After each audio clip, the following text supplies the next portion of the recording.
Welcome back, everyone. Today we are diving deep, and I mean deep, into the world of Charlotte Brontë. A writer, I'd venture to say, whose life was as captivating as the stories she penned. That's a great way to put it, actually, Yeah. and we're going to really try to unravel both, right? We've got excerpts from a Brontë biography for that personal touch, and then to broaden things out, we'll be weaving in insights from these really visually rich presentation slides. A multi-sensory approach to, dare I say, a multi-sensory woman. Oh, I like where your head's at. Oh, All right, so Charlotte Brontë, born 1816, one of those three famous literary sisters. right, right. Though she was very much her own woman, her own voice. And we can't forget that important context. She was born in Thornton, Yorkshire. Her father, was a clergyman and tragically lost her mother quite young. And that's something, that loss, it casts a long shadow, doesn't it? Mm. Not just in her life, but it seems to reverberate through her writing, too. Absolutely. It's almost like that early brush with mortality. It becomes this recurring echo in her work. You see these themes of, well, I suppose you could say love and loss, but also this deep awareness of life's fragility. And as if that wasn't influential enough, there's the setting, right? The Brontë family, they eventually settle in Haworth, this remote Yorkshire village, practically on the edge of the world, surrounded by those starkly beautiful moors. Oh, the moors. You can't talk about the Brontes without conjuring up those windswept landscapes, can you? They almost become a character in themselves. You know, it's true. It's that Gothic backdrop, almost like a living, breathing presence in your work. And it's easy to see how it seeped into her imagination.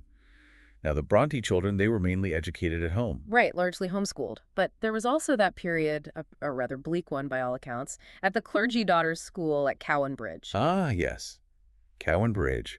Not exactly a fond memory for Charlotte, was it? In fact, she drew on those experiences pretty heavily in Jane Eyre. Though, of course, she fictionalized certain details. She transformed that raw experience into something, well, something more potent, I think. Those themes, though, of these rigid Victorian institutions, of social isolation, they're definitely present in her writing. And yet, within that isolation, within those very walls, the Brontë sisters, they discovered this shared passion for storytelling. I mean, picture this. They self-published poetry under male pseudonyms, no less. Kerr, Ellis, and Acton Bell. The audacity! But of course, a necessity at the time. Imagine being a woman, a writer in the 19th century. You were practically invisible. Taking on those male pen names, it wasn't about hiding. It was about being heard, about demanding a place at the table. It was revolutionary, even if, well, the initial reception wasn't exactly what they hoped for. 2 copies sold. 2. Talk about a testament to believing in your craft, even when, well, when the world isn't quite ready to listen. Persistence. That's the mark of a true artist, isn't it? And Charlotte, she definitely had that in spades. I mean, her first solo novel, The Professor, rejected and rejected again. And rejected again. It's hard to imagine, isn't it, that a work of such obvious talent would be dismissed. But that's the thing about gatekeepers, isn't it? They're not always the best judges of true brilliance. And, The Professor itself is fascinating. Even if it wasn't published until after her death, it's almost like this early blueprint. All these themes, these stylistic choices that later made her famous, they're all there. It's like peering into her creative laboratory, seeing those early experiments that would ultimately lead to her breakthroughs. Okay, but The Professor aside, let's talk about 1847. A pivotal year for the Brontes, wouldn't you say, Emily? Or should I say Ellis Bell, she publishes Wuthering Heights. Right, and Anne, under her pseudonym Acton Bell, she releases Agnes Grey. Both remarkable works in their own right. But Charlotte. Charlotte, as Currer Bell, unleashes Jane Eyre, and the rest, they say, is history. Jane Eyre. Such a force, such a bold statement. It captivated readers and, well, some might say it shocked them too. It really was revolutionary. I mean, here you have this female protagonist, this burning intelligence, and dare I say, this longing for something more. And she wasn't afraid to go after it, was she? To challenge those societal norms, even if it meant risking, well, everything. And that's what makes Jane Eyre so compelling, even today, right? It's this timeless story, this quest for love and identity, but also this fierce declaration of independence. And Bronte, she doesn't shy away from those darker aspects of desire either. No, she certainly doesn't. And those Gothic elements, they just amplify that tension, wouldn't you say? Those eerie happenings at Thornfield, that haunting presence of Rochester's first wife, Bertha. Oh, Bertha. Talk about a complex character. She's often portrayed as this antagonist, this force of chaos, but she's also a victim of circumstance, trapped by those very societal constraints that Jane's trying to break free from. It's true. It's like Bronte is forcing us to ask these uncomfortable questions about power, about sanity, about who gets to define these things. And let's not forget about those landscapes, those desolate moors. They're almost like a mirror to those internal struggles.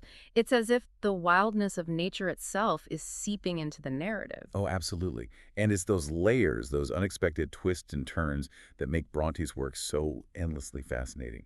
But Jane Eyre was just the beginning, wasn't it? She didn't just rest on her laurels. She kept pushing those boundaries. Which brings us to Shirley, published in 1849, and, well, admittedly, often overshadowed by the sheer force of Jane Eyre, but still a remarkable work in its own right.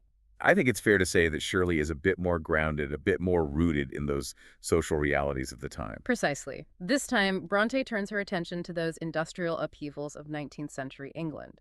She explores those tensions between those traditional ways of life and, well, I suppose you could say the burgeoning forces of modernity. And through it all, she gives us these incredibly vivid portraits of women.